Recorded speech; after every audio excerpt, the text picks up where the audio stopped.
The sound of the bond shattering was not a whisper. It was the sickening crack of breaking bone that echoed through the great hall. Silas stood before the high altar, his golden eyes cold and devoid of the love that once burned for her. "You are a weakling, Genevieve," he sneered, his voice amplifying over the murmurs of the Blackwood pack. "And I will not tie my legacy to an Omega's blood, nor the pathetic bastard in your womb. I reject you." He turned to the stunning, cruel-smiling noblewoman at his side. He didn't know the child she carried was not a bastard, but the final, terrifying weapon of a slaughtered dynasty. And he had just unleashed her. The winter winds of Ethelgard carried the scent of iron, wood smoke, and an impending execution. It was the feast of the winter solstice, a time traditionally meant for the strengthening of pack bonds and the naming of new heirs. The great hall, carved entirely from the obsidian bedrock of the northern mountains, was packed with the elite of the Blackwood pack. Tapestries bearing the snarling black wolf of Silas's family line hung from the rafters, casting long, suffocating shadows over the stone floor. Genevieve stood at the base of the dais, trembling. She was 19, dressed in a faded wool gown that offered no protection against the draft, nor the hundreds of hostile eyes burning into her back. For 2 years, she had been Silas's secret. They had met in the castle gardens when he was just the Alpha's rebellious son, and she was a scullery maid, an orphaned Omega with no family name and no standing. In the dark, he had whispered promises of defiance, swearing that when he took the mantle of Alpha, he would upend the archaic class systems of their kind. He had claimed her in the shadows, leaving his mark on her soul, if not her skin. But power is a virulent poison. When Silas's father died in a border skirmish 3 months ago, the title of Alpha fell onto Silas's shoulders. The transition was brutal. The neighboring packs sensed weakness, and the inner council of elders demanded stability. Stability in their medieval world meant a powerful alliance. It meant Arabella Croft. Arabella stood on the dais now, her arm laced intimately through Silas's. She was the daughter of the brutal Crimson Ridge Alpha, a woman known for her ruthlessness and her pure, untainted Alpha bloodline. She wore a gown of deep crimson velvet, her posture radiating a triumphant, venomous pride as she looked down at Genevieve. "Genevieve of nowhere!" Silas's voice boomed, bouncing off the vaulted ceilings. The hall fell deathly silent. "You stand before the Pack Council, accused of attempting to deceive the Alpha line. You claim the child you carry is mine." Genevieve's hands instinctively went to her slightly rounded stomach. She felt the faint, frantic flutter of life within her. "It is not a claim, Silas," she said, her voice cracking, but carrying a desperate strength. "You know it is the truth. Before the goddess, you know it." A cruel ripple of laughter moved through the council members seated behind the long oak tables. Lord Reginald, a scarred elder who had engineered this union with Arabella, sneered. "An Omega carrying an Alpha's pup? The biology alone is a joke. She would die in childbirth, assuming the pup doesn't consume her frailty first." Silas didn't look at her with guilt. That was what broke Genevieve's heart the most. He looked at her with irritation, as if she were a mess a servant had forgotten to clean up. "I have made my choice for the survival of Ethelgard," Silas proclaimed, his voice laced with the unnatural compulsion of his alpha tone. It forced the weaker wolves in the room to lower their heads. Genevieve's knees buckled under the supernatural weight, but she fought the urge to kneel, gritting her teeth until she tasted copper. "I, Silas Blackwood, Alpha of Ethelgard, hereby sever all ties, formal or informal, with the Omega Genevieve. I declare her bloodline weak, her presence a stain upon our territory. I reject you as a mate. I reject you as a pack member, and I banish you to the howling fjord. If you are found within my borders by sunrise, you will be hunted and killed." The words were not just a decree, they were a physical assault. The mate bond, though incomplete without the final bite, had already taken root in Genevieve's soul. When Silas spoke the rejection, it felt as though a serrated blade had been dragged through her chest, hooking her heart and ripping it violently outward. Genevieve screamed. It was a harrowing, guttural sound that made even Arabella flinch. Genevieve collapsed onto the cold obsidian floor, convulsing as the spiritual connection was violently cauterized. Blood trickled from her nose and ears. Through the haze of agonizing pain, she clutched her womb. The baby was thrashing, reacting to the trauma of its father's absolute abandonment. "Silas, please!" she gasped, staring up through tear-blurred eyes. The winter, it's death out there. For the child. "Then let the snow claim its own," Arabella interjected, her voice smooth like poisoned honey. She leaned forward, her eyes flashing a predatory yellow. "Guards, escort the stray to the gates. Strip her of any pack garments. She leaves with only the rags on her back." Rough hands grabbed Genevieve by the arms, dragging her limp body across the rough stone. She didn't have the strength to fight back. As she was hauled backward through the massive iron-studded oak doors, her final sight of the man she loved was Silas pulling Arabella into a passionate kiss, sealing his new alliance and signing Genevieve's death warrant. The guards threw her into the snowbank outside the fortress walls. The heavy iron gates slammed shut with a deafening finality, the locking mechanisms grinding into place. She was alone.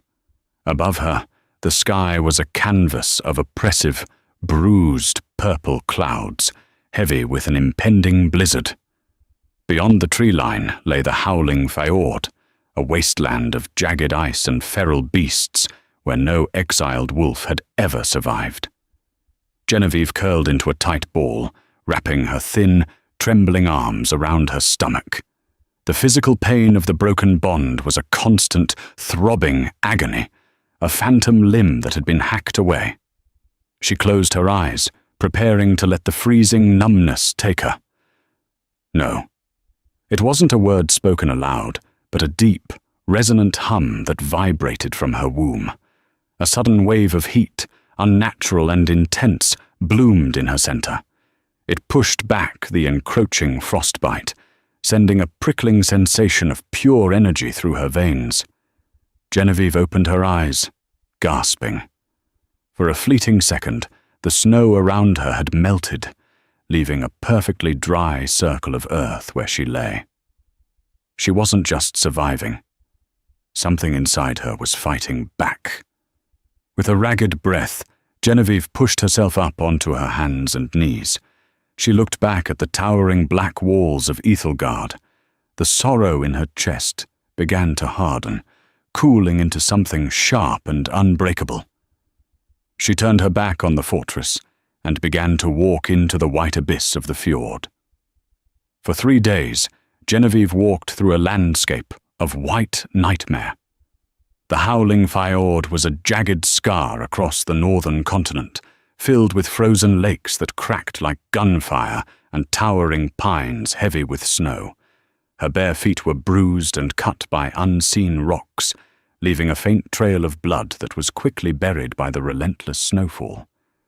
She should have died on the first night. By all biological laws governing the werewolf species, an omega exposed to 20 below zero temperatures without shelter or food would succumb to hypothermia within hours. But the heat inside her, that strange, pulsating furnace radiating from her unborn child, kept her moving. It felt as though she were possessed by a phantom strength, a furious will to live that wasn't entirely her own. On the 4th twilight, her borrowed strength finally began to fail. Hallucinations danced in the corners of her vision. She saw shadows detaching themselves from the trees, massive lupine shapes with glowing red eyes. She stumbled over an exposed root and fell hard onto the ice, crying out as her shoulder took the brunt of the impact. She couldn't get up. The heat in her belly was flickering out like a dying ember. "I'm sorry," she whispered to the snow, her breath creating brief, tragic clouds of steam. "I tried. I'm so sorry." A deep, rumbling growl echoed through the clearing. It wasn't a hallucination. 3 massive wolves stepped out from the tree line. They were not from the Blackwood pack. Their coats were ragged, scarred and completely white, blending perfectly with the winter hellscape. They were rogues, feral outcasts who hunted the fjord.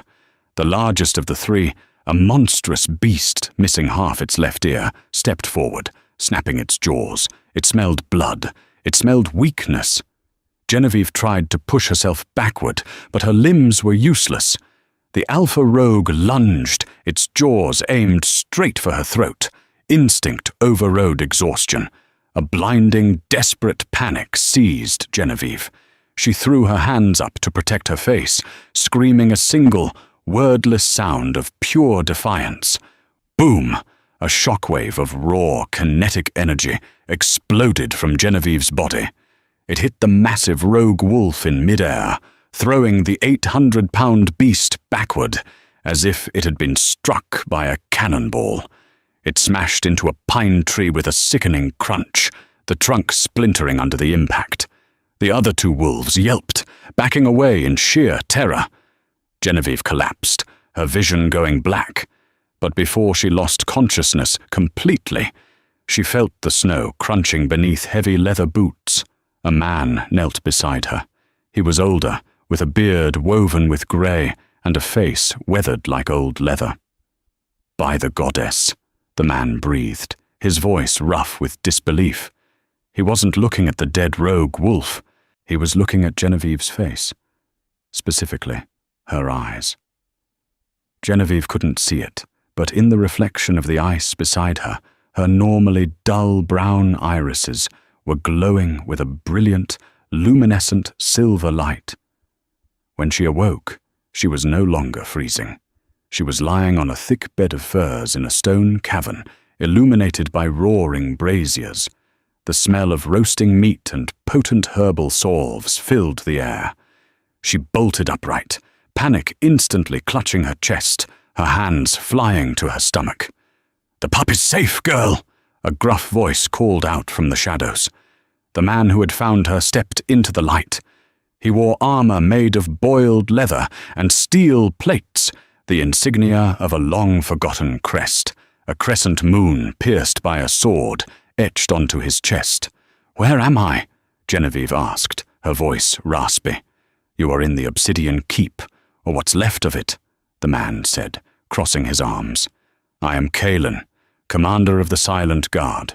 We are the outcasts, the rogues, the banished. Like you."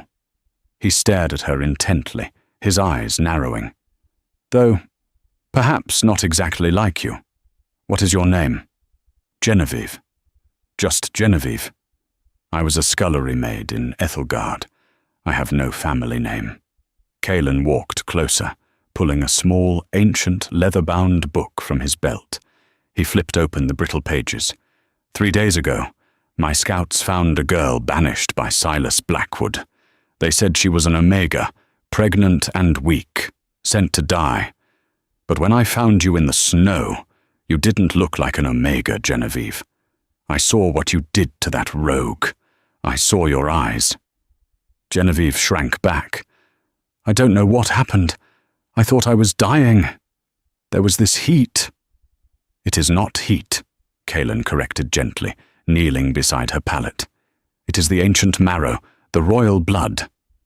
Genevieve scoffed, a bitter laugh escaping her lips. "Royal? I scrubbed pots in the kitchens. I am the lowest of the low. Silas made sure to remind me of that before he threw me away. Silas Blackwood is a usurper, blindly sitting on a stolen throne." Kalen growled, sudden fury in his voice. He opened the book and turned it toward her. It showed a hand-drawn illustration of a wolf with silver eyes, standing beneath a crescent moon. 200 years ago, the House of Valerius ruled this entire continent. They were the true royals, gifted by the moon goddess with silver fire, the ability to command the earth, to heal, and to bind the packs in true unity. The Blackwoods led a massacre. They slaughtered the royal family in their sleep to steal the territory. They thought they wiped the bloodline out. Kaelin pointed a calloused finger at Genevieve's collarbone. Genevieve looked down. There, beneath the dirt and grime, a birthmark she had possessed her entire life, a pale, crescent-shaped scar, was faintly glowing with the same silver light she had supposedly emitted in the forest.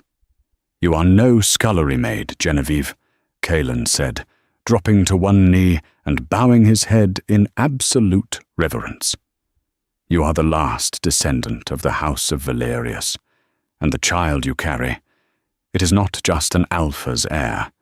It is a royal alpha, the first in 2 centuries. The magic of your pregnancy is forcing your dormant bloodline to awaken." Genevieve sat in stunned silence. The room spun. The abuse, the starvation, the rejection. Her entire life had been a lie, constructed over a genocide. She touched her stomach, realizing that the man who had ordered her death was the very man whose ancestors had slaughtered hers. "Silas doesn't know," she whispered, the realization crashing over her. "No," Kaelin smiled, a grim, dangerous expression. He threw away a piece of coal, not realizing it was the only diamond left in the world. 4 months passed in the hidden sanctuary of the Obsidian Keep, the subterranean fortress, built into the cavernous depths of the northern mountains, had been the secret refuge of the Silent Guard, wolves who had remained loyal to the memory of the Valerius royals. There were nearly 300 of them, exiled warriors, rogue families, and scholars who had fled the oppressive regimes of the Blackwoods and the Crofts. Under Kaelin's strict mentorship, Genevieve transformed. The royal biology awakening within her body worked at an astonishing rate. Her pregnancy, now visibly advanced, did not make her frail. It made her terrifyingly powerful. The silver fire in her blood healed her old scars, sharpened her senses beyond that of a normal werewolf, and granted her a commanding presence that required no spoken words. When she walked through the caverns, seasoned warriors instinctively bared their throats in submission. She was no longer the weeping girl begging for Silas's mercy. Her hair, once dull and matted, now flowed like liquid night, and her brown eyes were permanently flecked with silver. She spent her days learning the history of her ancestors, mastering the tactical maps of the continent, and training. "Again!" Kaelin barked, circling her in the training ring. Genevieve, heavily pregnant but moving with a lethal, fluid grace, parried the wooden staff Kaelin swung at her head. She dropped low, sweeping her leg to knock him off balance, and pressed the tip of her own staff against his throat before he hit the ground. Kaelin chuckled, coughing dust as he looked up at her. "Your center of gravity has shifted, yet you use the added weight to anchor your strikes." "Good." The Valerius kings fought fiercely, but the queens, they were the executioners. Genevieve offered him a hand, pulling the burly commander to his feet. She felt a sharp kick against her ribs and smiled, placing a hand on her belly. "He's restless today.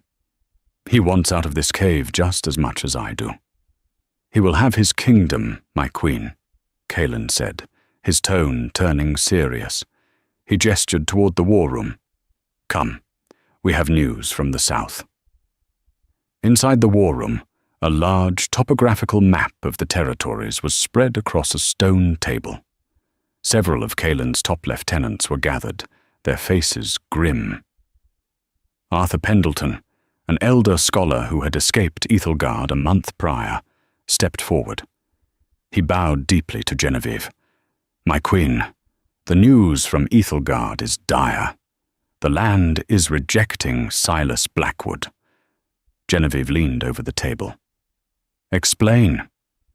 The true royals were connected to the earth, Arthur explained, pointing to the sprawling green areas on the map that represented the Blackwood territory.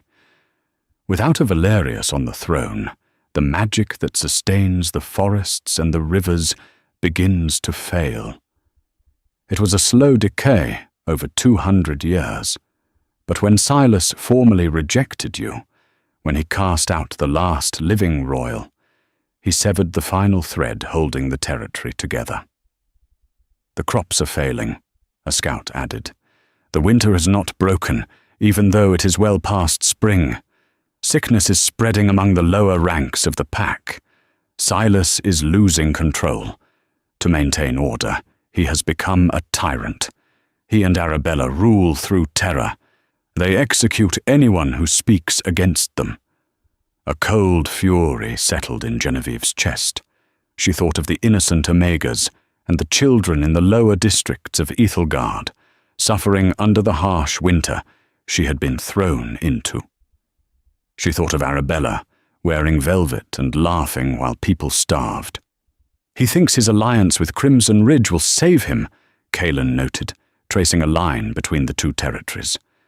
Arabella's father, Alpha Croft, has sent a garrison of his own warriors to Ethelgard to help Silas enforce martial law. It's an occupation, not an alliance, Genevieve said sharply, her strategic mind working. Silas traded his pack's sovereignty for a bride. His people must see that. They are beginning to, Arthur said. Whispers are spreading. Legends of the silver-eyed queen returning from the dead. We have been sending emissaries to the neighboring border packs. When they hear you survived, and that you carry the true heir, they are ready to defect. They are just waiting for a sign. Genevieve walked away from the table, staring into the roaring fire of the hearth. For months, she had focused solely on survival, on understanding the power coursing through her veins and protecting her unborn child. But looking at the fire, she realized that survival was no longer enough. Her people were dying. Her homeland was rotting under the rule of a man who cared for nothing but his own ego. She turned back to her council, her eyes flashing a blinding, solid silver. The air in the room grew heavy, charged with ozone and ancient power. "We wait no longer," Genevieve declared, her voice echoing with a dual resonance, her own and the deep, ancestral hum of the queens who came before her. Silas thought he buried a secret in the snow. It is time we show him what a seed can do when it is planted in the dark. "What are your orders, Queen Genevieve?" Kaelin asked, his eyes shining with a fierce, loyal pride. "Send word to the border packs. Tell them to abandon their posts and rally at the edge of the howling fjord. Tell them the House of Valerius calls its banners." She placed both hands firmly on her pregnant stomach, her jaw set like stone. "I am going to take back my throne, and I am going to make Silas Blackwood kneel before the weakling he rejected." While the Obsidian Keep thrived with the warmth of a reborn dynasty, Ethelgard was suffocating under a blanket of endless, unnatural winter. The land itself was protesting the usurper. The rivers beneath the mountain had frozen solid, the hunting grounds were barren, and a strange, wasting sickness had begun to claim the weakest of the pack's children. Silas Blackwood paced the length of his grand solar, his heavy, fur-lined cloak doing little to stave off the biting chill that seemed to seep through the very stones of his castle. He was exhausted. Dark circles bruised the skin beneath his golden eyes. He had sacrificed the woman he once loved for the sake of stability, yet his pack had never been more unstable. "Stop pacing like a caged beast, Silas," Arabella drawled from a velvet chaise lounge near the hearth. She was casually filing her nails, seemingly unaffected by the freezing temperature. "It shows weakness. The servants talk." "Let them talk," Silas snapped, slamming his fist against an oak table. "The southern storehouses are nearly empty. 3 more sentries deserted their posts last night. And Lord Richard Sterling, my own Master of Defence, refuses to meet my eye during council. Something is poisoning this pack from the inside out." Arabella rolled her eyes, standing up and wrapping her arms around his waist from behind. "You are too soft. If Sterling is acting treacherous, execute him. Mount his head on a pike in the courtyard. Fear is the only language these starving mutts understand. My father's enforcer, Gideon, arrives tomorrow with 200 Crimson Ridge warriors. We will cull the weak and enforce order." Silas closed his eyes, leaning into her touch, desperate for an anchor. He didn't see the cruel, calculating smirk on Arabella's lips. She didn't care about Ethelgard's survival. She only cared about bending it to her will. Deep beneath the castle, in the ancestral crypts where the Blackwood dead were buried, the poison Silas feared was already spreading. Lord Richard Sterling, a distinguished veteran with a scarred jaw and a reputation for unshakable honor, stood in the damp shadows. He held a flickering torch, his breath pluming in the frigid air. From behind, the stone sarcophagus of Silas's grandfather, Arthur Pendleton, emerged. The elderly scholar looked ragged, but carried an air of absolute authority. "You are taking a grave risk returning here, Arthur," Richard whispered harshly, his hand resting on the pommel of his silver-forged broadsword. "Silas has a bounty of 50,000 gold pieces on your head." "And what good is gold when the land yields no grain, Richard?" Arthur countered, stepping closer. "You know why this winter doesn't end. You know the old legends. The Blackwoods stole this land, but they never truly commanded it." "Legends are stories for pups," Richard scoffed, though his voice lacked conviction. "Are they?" Arthur reached into his heavy woolen tunic and produced a small, crystal vial. Inside, suspended in a clear liquid, was a single drop of luminescent silver blood. It pulsed with a warm, ambient light, casting a celestial glow against the dark, oppressive walls of the crypt. Richard gasped, stumbling back a step. The ambient magic emanating from the vial instantly warmed his freezing skin. His inner wolf, usually proud and dominant, whimpered in sudden overwhelming reverence. "By the goddess, that is royal marrow, the silver fire." But the Valerius line was extinguished. "Not completely," Arthur said, his eyes shining with tears of triumph. Silas Blackwood held the last royal heir in his arms, and in his blind arrogance he threw her into the howling fjord to die. But the fjord did not claim her. The earth protected its queen. Genevieve lives, and the child she carries, the true Alpha, is awakening her power. Richard stared at the vial, the pieces of the puzzle violently snapping together in his mind. The unnatural winter, the failure of the crops, the absolute, unyielding cold. The land was mourning its rejected queen. "Silas has doomed us all," Richard whispered, terror and awe warring in his chest. He looked up at Arthur, his jaw setting with sudden resolve. "Arabella's father is sending an occupation force tomorrow. If they take the garrison, Silas becomes a puppet, and Ethelgard becomes a slave state. What does the Queen require of me?" "When the time comes," Arthur said, placing a hand on the veteran's shoulder, "open the iron gates." Miles away, in the heart of the obsidian keep, Genevieve stood on a balcony overlooking the massive cavern floor. Below her, nearly 1,000 wolves were gathered. The defectors had poured in from the borderlands, drawn by the whispers of the silver-eyed savior. Genevieve was now in her 8th month of pregnancy. She wore armor forged for her by the keep's master smiths, lightweight, gleaming steel that accommodated her swollen belly, paired with a cloak of pure white fur. The physical toll of carrying a royal alpha was immense, but the magic within her veins kept her upright, radiating an aura of untouchable majesty.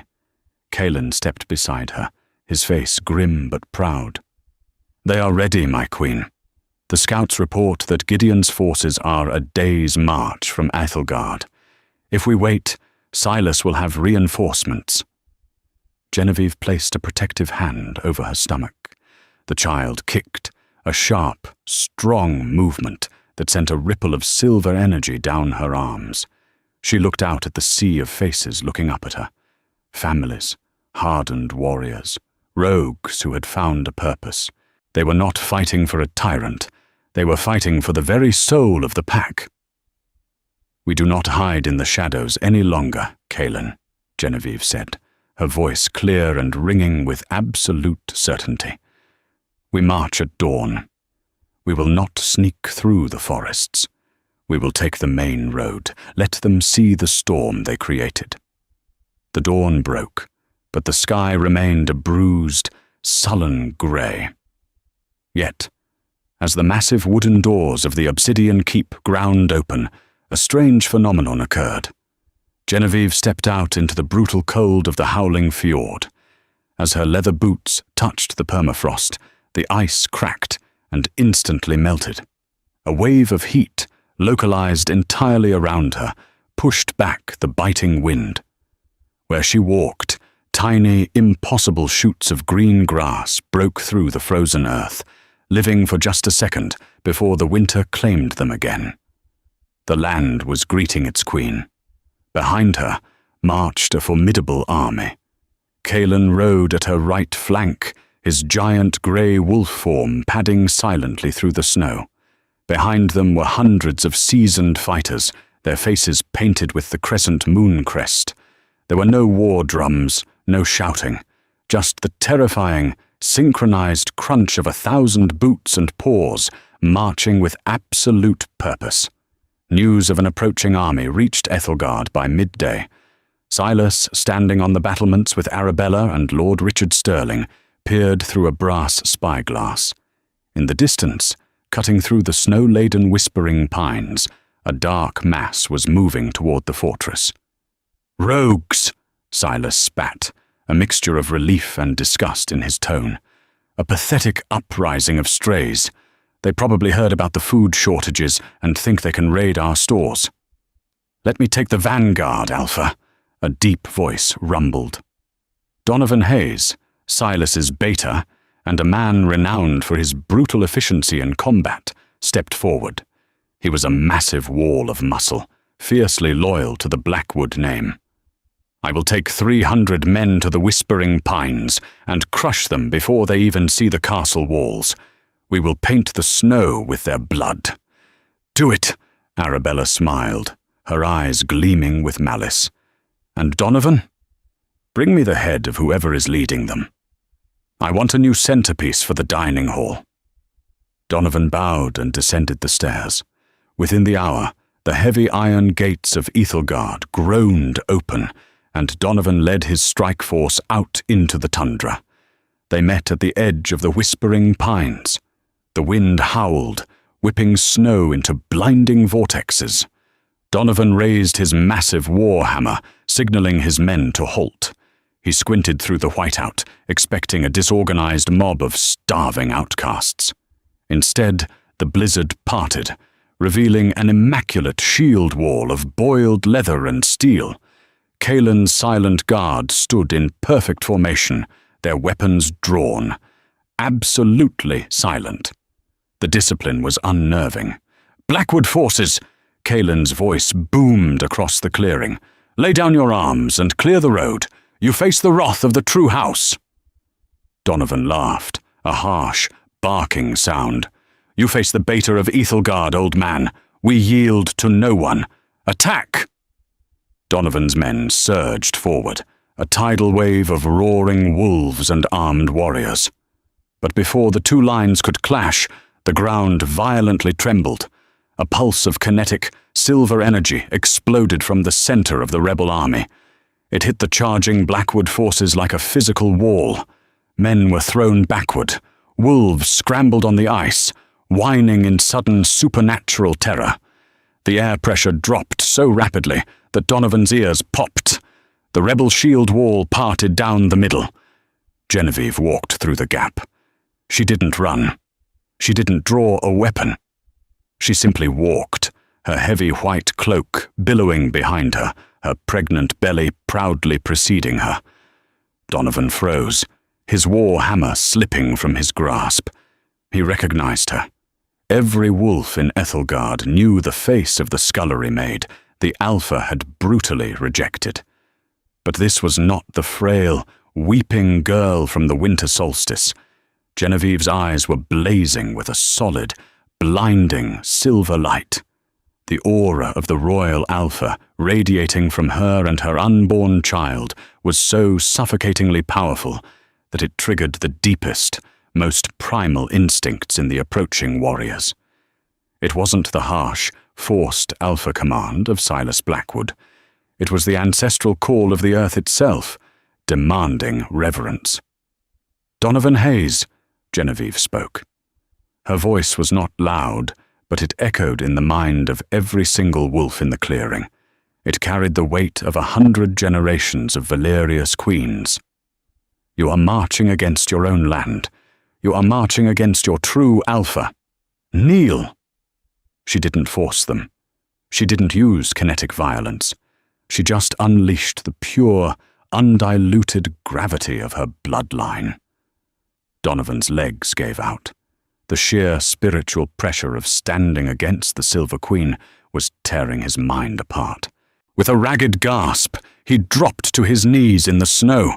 He bared his throat, his inner wolf submitting completely and totally. One by one, the 300 warriors of the Ethelgard vanguard followed their beta. Weapons clattered to the ice. Men fell to their knees, bowing their heads, tears streaming down their faces as the ancient magic washed over them, instantly curing the lingering sicknesses in their lungs and warming their freezing bones. Genevieve didn't smile. She looked past the kneeling army, her glowing eyes fixed on the distant dark towers of Ethelgard. "Stand up, Donovan," she ordered gently. The massive beta rose slowly, his eyes wide with absolute awe. "My queen, we thought you were dead. Silas told us." "Silas told you a convenient lie," Genevieve interrupted. "Turn your men around, Beta Donovan. Join my guard.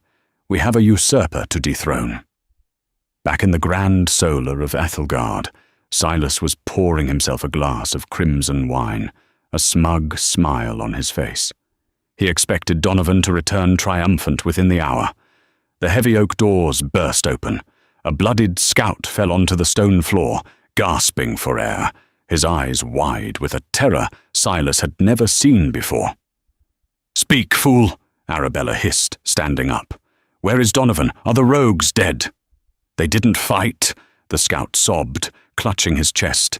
"Donovan didn't swing his hammer. The entire vanguard. They kneeled." Silas dropped his glass. The crystal shattered, spilling dark red wine across the floor like blood. "Kneeled? To who? To Kaelin?"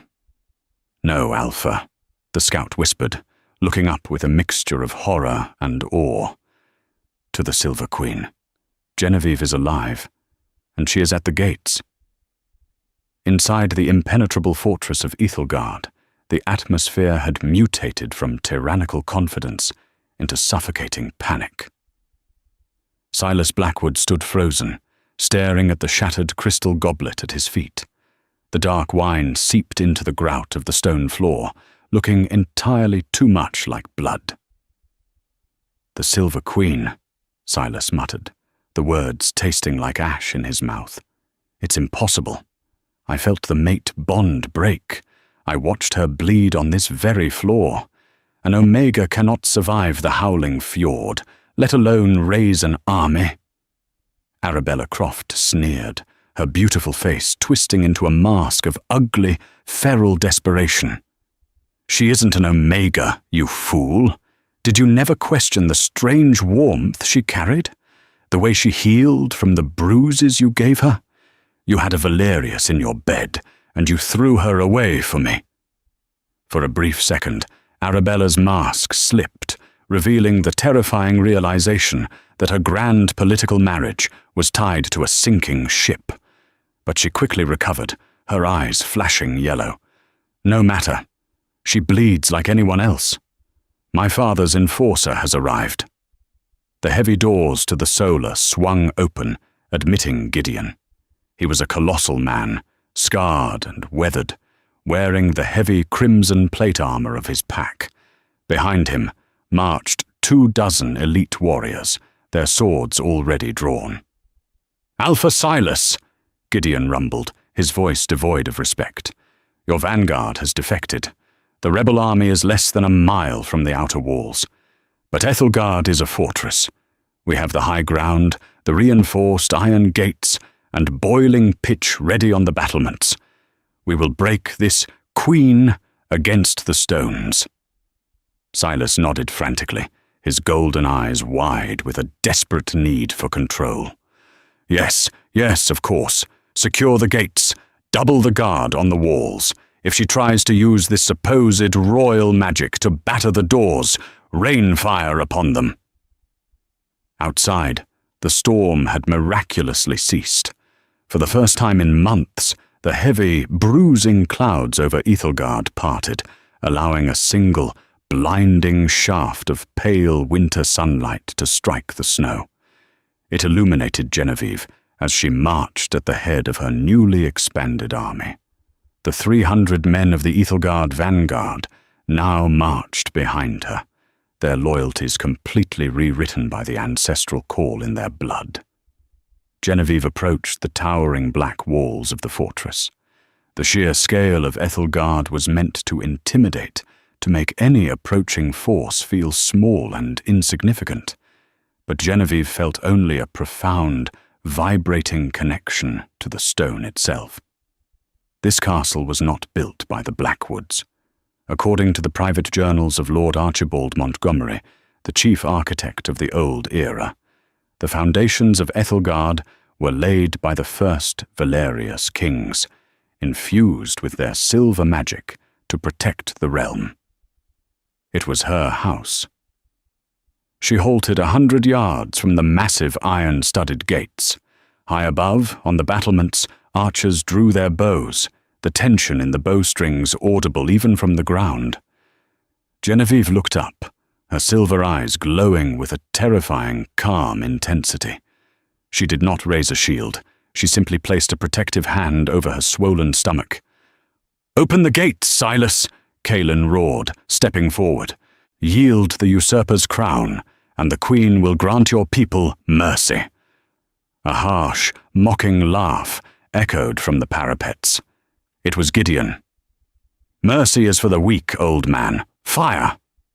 A volley of flaming arrows detached from the walls, whistling through the freezing air, directly toward Genevieve and her vanguard. Kaelin and Donovan moved to intercept, raising massive iron shields, but Genevieve simply raised her chin.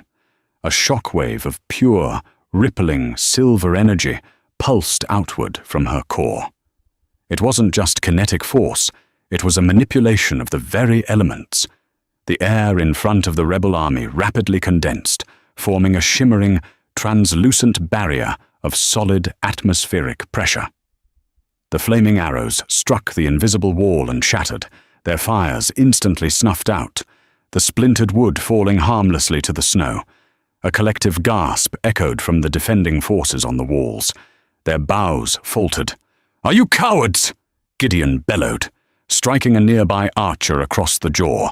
"Load the pitch! Burn them alive!"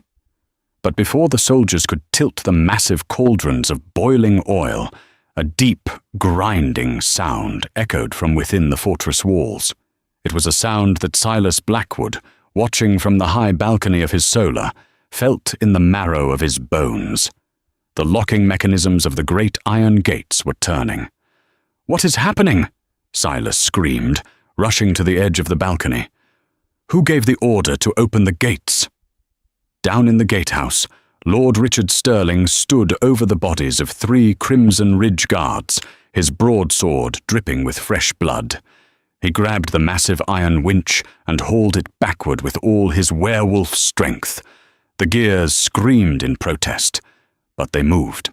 "For the true royal!" Richard shouted, his voice echoing through the courtyard as the massive oak and iron doors slowly swung inward, revealing the vulnerable underbelly of Ethelgard to the Silver Queen. Gideon snarled, drawing a massive two-handed broadsword. "Treason! Slaughter them all!" He abandoned the battlements, rallying his 200 Crimson Ridge mercenaries and rushing down into the main courtyard to form a defensive line. Genevieve did not wait for them to organize. She walked through the open gates, her aura suffocating the air. The moment her boots touched the cobblestones of the inner courtyard, the stone beneath her feet began to crack and glow with a network of silver veins. Gideon charged with a feral roar, his men swarming behind him like a sea of red. Donovan and Kaelin prepared to meet them, but Genevieve stepped ahead. "Enough!" she commanded. She slammed the heel of her boot onto the glowing cobblestones. The earth violently answered its queen. Thick, massive roots of ancient, petrified wood, dormant for 2 centuries beneath the frost, erupted from the ground. They lashed out like colossal whips, wrapping around the ankles, waists and wrists of the Crimson Ridge mercenaries. The roots hoisted the screaming soldiers into the air, disarming them and leaving them dangling helplessly above the courtyard. Gideon, utilizing his massive strength, managed to hack through the first root that grabbed him. He lunged at Genevieve, his sword raised for a killing blow. Genevieve didn't flinch. She locked her silver eyes onto his. "Sleep." The command carried the concentrated, undiluted power of the royal alpha tone. It hit Gideon's mind like a physical sledgehammer. The massive warrior's eyes rolled back in his head, his sword slipping from his numb fingers, and he collapsed onto the stones, deeply unconscious before his knees even hit the ground. Silence fell over the courtyard. The mighty Crimson Ridge occupation force had been neutralized in less than 60 seconds, without a single casualty on Genevieve's side. The Ethelgard defenders on the walls slowly lowered their weapons, entirely awe-struck. One by one, they descended from the battlements and knelt in the snow. Genevieve looked up at the high balcony. Silas stood there, his face entirely drained of blood, gripping the stone railing as if it were the only thing keeping him tethered to reality. Beside him, Arabella looked like a cornered viper. "Come down, Silas," Genevieve's voice carried perfectly across the vast courtyard, completely calm and completely lethal. "We have a bond to formally sever."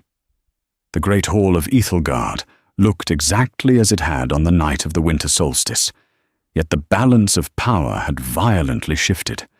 The tapestries bearing the snarling black wolf of the Blackwood line hung in tatters, shredded by the intense atmospheric pressure of Genevieve's entry. The heavy oak tables were pushed aside. Genevieve walked down the center aisle, her silver eyes illuminating the gloom. Behind her walked Kaelin, Lord Richard Sterling, and Beta Donovan, the elite guard of the old regime, now the sword and shield of the new. Silas stood at the base of the high altar, exactly where he had stood when he condemned her to death. Arabella was at his side, trembling with a mixture of rage and terror. The Blackwood elders who had laughed at Genevieve months ago were now cowering against the far walls, their heads bowed in total submission. "Genevieve!" Silas choked out as she approached. He tried to puff out his chest, tried to summon the alpha aura that had defined his entire life. But it was useless. In the presence of a true royal, his dominance felt like a flickering candle in a hurricane. You survived." "No thanks to you," Genevieve replied smoothly. She stopped 10 feet from him. She placed her hands on her pregnant belly. The child within her was quiet now, as if listening, waiting for its mother to claim their birthright. Silas's eyes darted to her stomach. The reality of what he had done, what he had thrown away, crashed over him like a tidal wave. The child, my heir. You carry the royal bloodline. We can fix this, Genevieve. We can undo the rejection. You are my mate. Together we can rule the entire continent. The Blackwoods and the House of Valerius, united. Arabella whipped her head around, staring at Silas in utter betrayal. You pathetic coward! You promised me this pack! Silence, Arabella, Silas snapped, desperately stepping toward Genevieve. Please, Genevieve, I didn't know. I was blind to your true nature. I was trying to protect the pack from starvation. Genevieve laughed, a cold, sharp sound that echoed off the vaulted ceilings. You were protecting your own fragile ego, Silas. You looked at a woman who loved you, who carried your flesh and blood, and you saw only a political liability. You did not reject me because I was weak. You rejected me because you are. I command you to listen to me, Silas roared, a frantic, desperate attempt to use his alpha tone. The sound washed over Genevieve and dissipated into nothingness. She tilted her head, looking at him with absolute pity. You hold no command over me, Silas. You hold no command over this land. Then I'll take it back, Arabella shrieked. With blinding speed, the Crimson Ridge Alpha's daughter drew a hidden dagger, coated in a dark, virulent wolfsbane poison.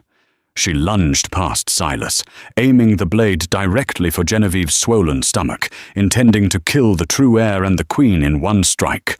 Kaelin roared, lunging forward, but he was too far away. Genevieve didn't retreat. She didn't blink. As the poisoned blade came within an inch of her velvet dress, the silver crescent scar on her collarbone flared with a blinding, incandescent light. A localized blast of kinetic energy erupted from Genevieve's core, a violent, protective reflex from the unborn Royal Alpha. The shockwave hit Arabella in the chest, shattering her ribs and launching her backward through the air. She crashed violently into the high altar, the stone cracking under the impact. The dagger clattered uselessly to the floor. Arabella slumped to the ground, unconscious and broken. Silas fell to his knees, staring in sheer horror at the display of raw, untouchable power. His hands shook as he looked up at the woman he had once forced to scrub his floors. Silas Blackwood, Genevieve said, her voice echoing with the dual resonance of her ancestors. The air in the hall grew heavy, charged with the scent of ozone and blooming frost roses. For the crime of usurpation, for the starvation of your people, and for the attempted murder of the royal heir, you are hereby stripped of your alpha status. Silas gasped, clutching his chest as if he had been physically struck. To be stripped of alpha status by a royal decree was to have the spiritual dominance physically ripped from his soul.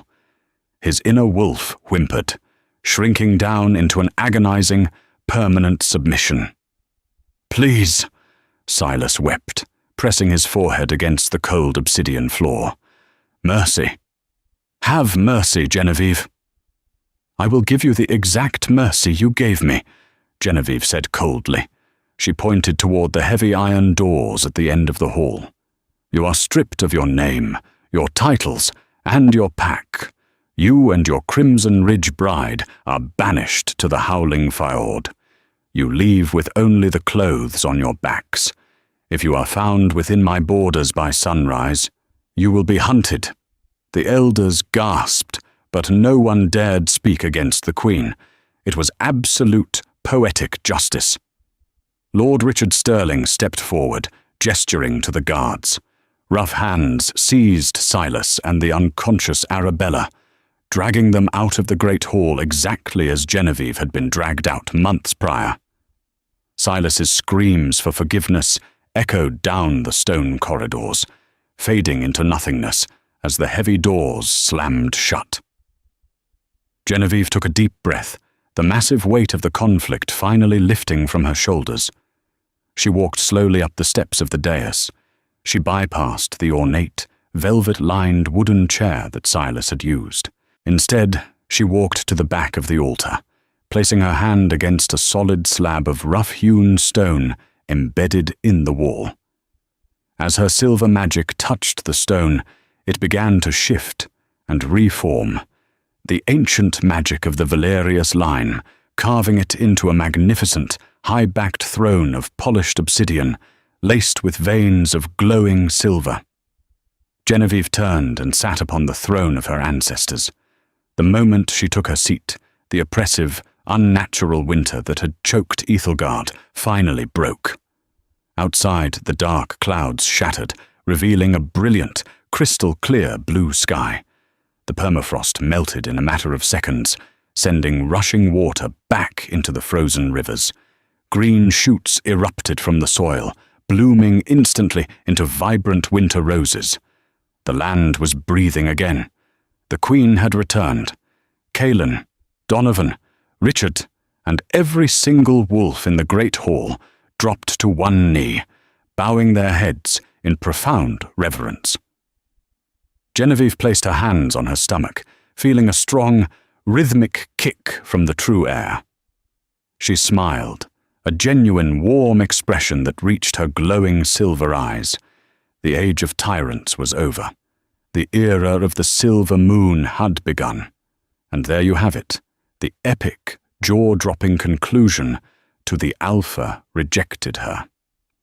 Silas learned the hard way that true power doesn't come from cruelty, and throwing away the woman who loved him was the most fatal mistake in Ethelgard's history.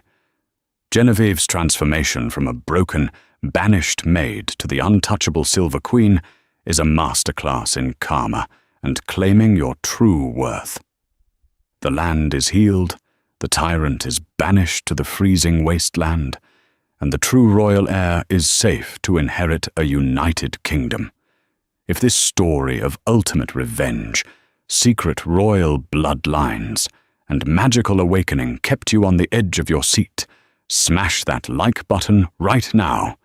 Share this video with your friends who love a good werewolf romance drama, and make sure you subscribe to our channel so you never miss another incredible story. Drop a comment below. Did Silas get what he deserved? See you next time.